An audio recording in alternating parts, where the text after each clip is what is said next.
किराएदार बेटा। उठ जा नालायक, सुबह के 8 बजने को है। तुझे एग्जाम नहीं देना क्या? थोड़ी देर और सोने दीजिए ना पापा।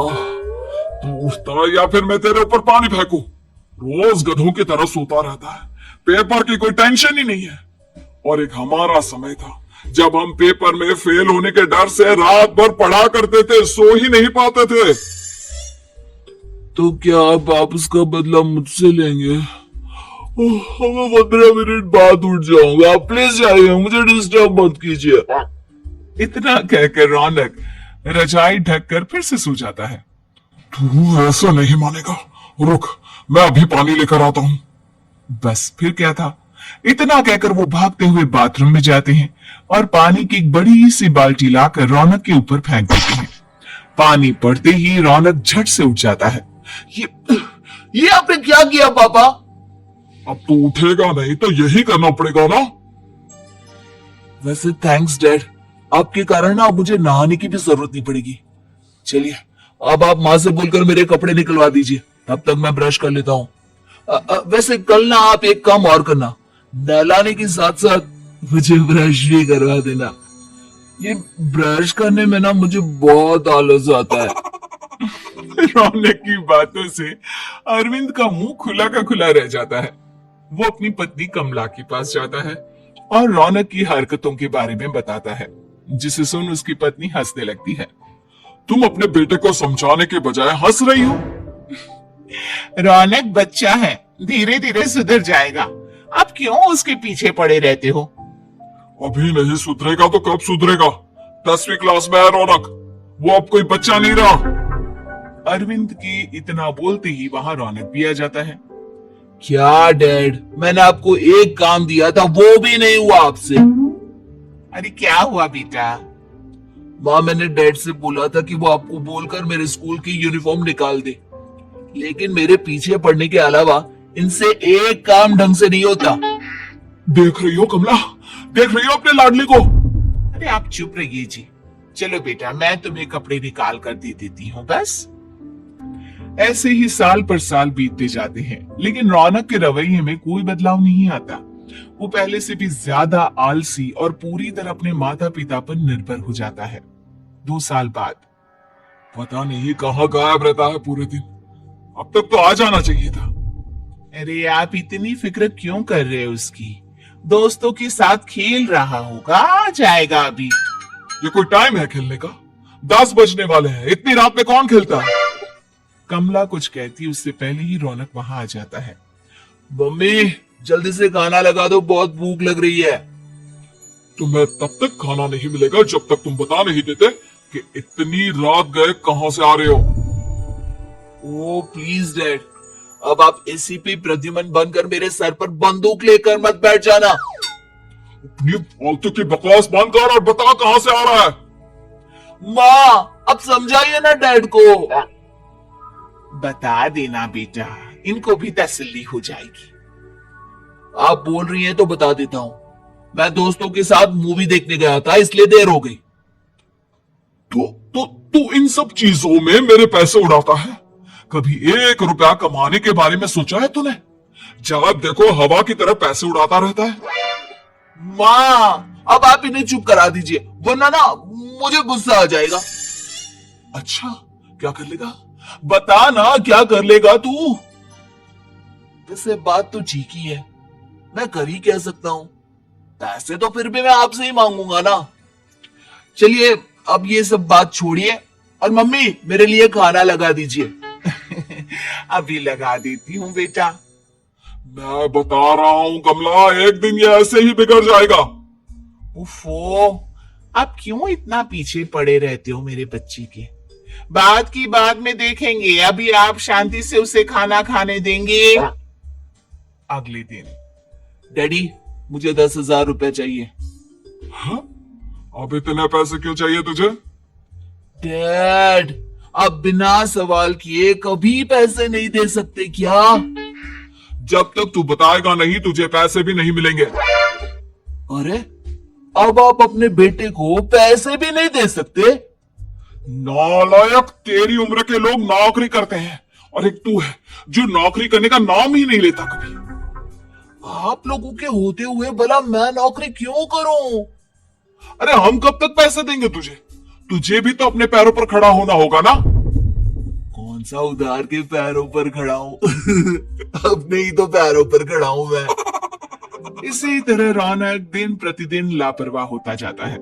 उसकी लापरवाही को देखते हुए अरविंद और कमला अपने बेटे की शादी कराने का फैसला लेते हैं और 1 महीने के अंदर अंदर ही रौनक की शादी मेघा नाम की लड़की से करा देते हैं। शादी के कुछ दिन बाद, रौनक मुझे एक अच्छी सी साड़ी चाहिए, आप ला दोगे ना?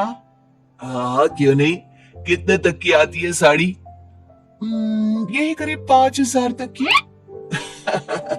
तुम चिंता मत करो, मैं आज ही डैडी से पैसे मांगकर तुम्हारे लिए साड़ी ले आऊंगा। आप कब तक ऐसे ही अपने पापा से पैसे मांगते रहेंगे? कोई अच्छी सी नौकरी क्यों नहीं कर लेते आप? अरे डैड के होते हुए मुझे नौकरी करने की जरूरत ही क्या है? पर आप ऐसे कब तक उनसे पैसे मांगते रहेंगे? कुछ आपको अपने दम पर भी तो करना होगा ना। अब तुम भी बाकी लोगों की तरह मुझे ज्ञान देना शुरू मत कर देना। साड़ी चाहिए ना तुम्हें, मिल जाएगी बस। इतना कहकर रौनक अपने पिता से पैसे मांगने चला जाता है। डैडी, मुझे 5,000 रुपया चाहिए। अब 5,000 क्यों चाहिए तुझे? वो मेघा को साड़ी चाहिए थी। अरविंद आगे बिना कुछ कहे चुपचाप उसे पैसे निकाल कर दे देता है। कुछ दिन बाद, तुम्हें नहीं लगता कमला, रौनक हम पर पहले से भी ज्यादा डिपेंड हो गया है? मुझे तो अब उसके भविष्य की चिंता होने लगी है। कल को हमें कुछ हो गया तो वो क्या करेगा? काश तुमने पहले ये सोच लिया होता तो आज हमारा बेटा इतना लापरवाह नहीं होता। तब मुझे कहाँ पता था कि मेरा लाड प्यार उसे इतना बिगाड़ देगा कि वो इस हद तक लापरवाह बन जाएगा। कोई बात नहीं, अभी भी देर नहीं हुई।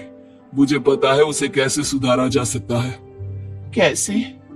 अरविंद कुछ कहता उससे पहले रौनक वहां आ जाता है और पैसों के लिए हाथ फैलाने लगता है।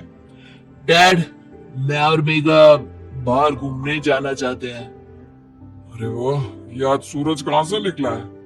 Dad please. अच्छा चलो अब मुद्दे की बात करो। मुझे अब 25,000 चाहिए। अब तुम्हें 1 रुपया भी नहीं मिलने वाला। अगर तुम्हें पैसों की इतनी ही जरूरत है तो कोई ढंग की नौकरी कर लो। मम्मी, आप कुछ कहिए ना डैड को। बेटा वो गलत क्या बोल रहे हैं? ये सब हम तेरे भले के लिए ही तो कर रहे हैं। मम्मा, मैंने बताया ना आपको, मुझे नहीं करनी कोई जॉब वॉब। तो ठीक है, निकल जाओ हमारे घर से। तुम्हारे जैसे लोगों के लिए मैंने ये घर खड़ा नहीं किया है। जितना ये घर आपका है ना, उतना ही मेरा भी है। मैं कहीं नहीं जाने वाला। जाना तो पड़ेगा ही तुझे, क्योंकि अब मैं तेरा कोई भी खर्चा नहीं उठाने वाला। ठीक है, मत उठाइए मेरा खर्चा, मैं अपने दम पर भी जी सकता हूँ। तो बेशर्मों की तरह अब तक यहाँ क्यों खड़ा है? अपना सामान ले और निकल जाए यहाँ से। रौनक पैर पटकते हुए वहां से चला जाता है। घर से निकालना जरूरी है क्या उसे? बिना पैसों के कौन रखेगा उसे किराए पर? अगर उसका भविष्य सुधारना है तो हमें अपने दिल पर पत्थर रखकर ये कदम उठाना ही होगा। दोनों बात कर रहे होते हैं कि रौनक अपनी पत्नी के साथ एक बड़ा सा बैग लेकर घर से निकल जाता है, लेकिन घर से बाहर उसे कोई भी मुफ्त में अपने घर किराए पर नहीं रखता। अंत में थक हार कर वो फिर से अपने घर चला जाता है। क्या हुआ? थोड़ी देर पहले तो दहाड़ते हुए घर से निकला था, अब क्या हुआ? नहीं रखा ना किसी ने तुझे किराए पर? डैड प्लीज, मैं कुछ दिनों में कोई अच्छी सी नौकरी शुरू कर दूंगा। आप तब तक तो हमें रख लीजिए प्लीज। सुबह से रात हो चुकी है लेकिन कोई हमें रखने को राजी नहीं है। अब आप ही बताइए, इतनी रात को मैं मेघा को लेकर कहाँ जाऊंगा? ठीक है ठीक है, बहू की वजह से मैं तुझे घर पर रख रहा हूँ, लेकिन तू इस घर में एक बेटे की नहीं बल्कि एक किराएदार की हैसियत से रहेगा। 3 महीने है तेरे पास। इन 3 महीनों के अंदर अंदर मुझे तेरी पहली तनख्वाह हाथ में चाहिए, समझ गया? पक्का डैड, इन 3 महीनों के अंदर अंदर तो कोई बढ़िया सी नौकरी ढूंढ ही लूंगा मैं। ऐसे ही धीरे धीरे समय बीतने लगता है और अरविंद के दिए 3 महीनों में से 2 महीने बीत चुके होते हैं। पापा जी ने हमें 3 महीने दिए थे, जिसमें से 2 महीने तो बीत चुके हैं। अब ये आखिरी महीना बचा है। अरे तुम चिंता मत करो, आज मेरा ना 2 जगह इंटरव्यू है, दोनों में से कहीं ना कहीं तो जॉब लग ही जाएगी। अच्छा, all the best. Raunak interview के लिए निकल जाता है, जिसके बाद शाम में रौनक घर आता है। कैसा गया इंटरव्यू? आपकी नौकरी लगी या नहीं? अरे पहले सांस तो ले लेने दो अच्छे से। बताइए ना, मुझसे तो जरा भी इंतजार नहीं हो रहा है। वो दरअसल बात यह है कि मेरी नौकरी तो लग चुकी है, लेकिन पैसे बहुत कम है। कितने पैसे हैं? 15,000। इतने में अरविंद और कमला मिठाई का डिब्बा लेकर आ जाते हैं। बधाई हो बेटा। हम जानते थे तेरी जॉब जरूर लगेगी। लेकिन मेरी सैलरी बहुत कम है मम्मा। कम है तो क्या हुआ, धीरे धीरे बढ़ जाएगी। हाँ बेटा, हम तो बस चाहते थे कि तू अपने पैरों पर खड़ा हो जाए। मतलब अब आप मुझे घर से नहीं निकालेंगे? नहीं, ये सब हमने तुझे जिम्मेदार इंसान बनाने के लिए किया था। Thank you mummy papa. अगर आप दोनों ऐसा नहीं करते तो मुझे कभी अपनी जिम्मेदारियों का एहसास तक नहीं होता। आज आपने मुझे सिखा दिया कि इंसान का अपने पैरों पर खड़ा होना भी जरूरी होता है। इतना कहकर रौनक झट से अपने माता पिता के गले लग जाता है और अपनी कमाई की पहली तनख्वाह वो अपने माता पिता के हाथ में सौंपता है। इस तरह रौनक एक गैर जिम्मेदार व्यक्ति से एक जिम्मेदार व्यक्ति बन जाता है। उम्मीद है कि आपको हमारी ये कहानी पसंद आई होगी। कृपया हमारे चैनल को सब्सक्राइब करें और सभी अपडेट्स के लिए बेल आइकन जरूर क्लिक करें। और हाँ, वीडियो लाइक और शेयर करना मत भूलिएगा। Bye bye.